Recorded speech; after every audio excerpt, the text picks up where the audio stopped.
கரூரில் டிவிகே தலைவர் விஜய் மக்கள் மீட்ஸில் 39 பேர் உயிரிழந்த நிலையில் பல பேர் இன்னும் அவசர சிகிச்சை பிரிவில் சிகிச்சை பெற்றுட்டு தான் வராங்க. இந்நிலையில் கரூர் மருத்துவமனையில் பாதிக்கப்பட்டவர்களை நேரில் நலம் விசாரிக்க நாம் தமிழர் கட்சி தலைவர் சீமான் அவர்கள் டைரக்டாக விசிட் பண்ணியிருக்காரு.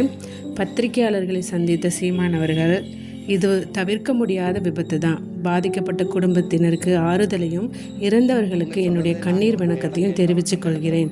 தம்பி விஜயும் அவரது கட்சியினரும் மனவேதனையில் தான் இருப்பார்கள்னு சொல்லியிருக்காரு. இதில் ஒரு பத்திரிகையாளர் விஜய் அவர்கள் மேலே வழக்கு போடப்பட்டு கைது நடவடிக்கை எடுக்கப்படுமான்னு கேட்டதுக்கு சீமான் அவர்கள், தம்பி விஜயை கைது பண்ணால் அண்ணனுக்கு சந்தோஷமாக இருக்குமா? இல்லை, வருத்தமாக தான் இருக்கும்.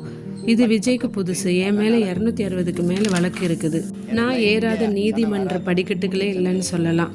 வழக்கு அது இல்லைன்னா விடியாது கிழக்கு, சிறை அதை நிறை, தடை அதை உடை என்று எனக்கு கிடைத்த அறிவுரைப்படி நான் போயிட்டே இருப்பேன்.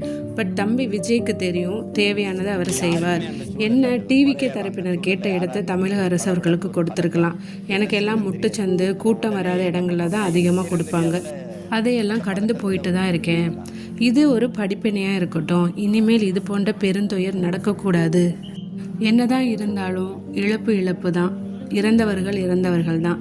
துயரத்தில் இருக்கிற குடும்பங்களுக்கு உறுதுணையாக நின்று அவர்களுக்கு ஆறுதல் தான் சொல்ல வேண்டும்.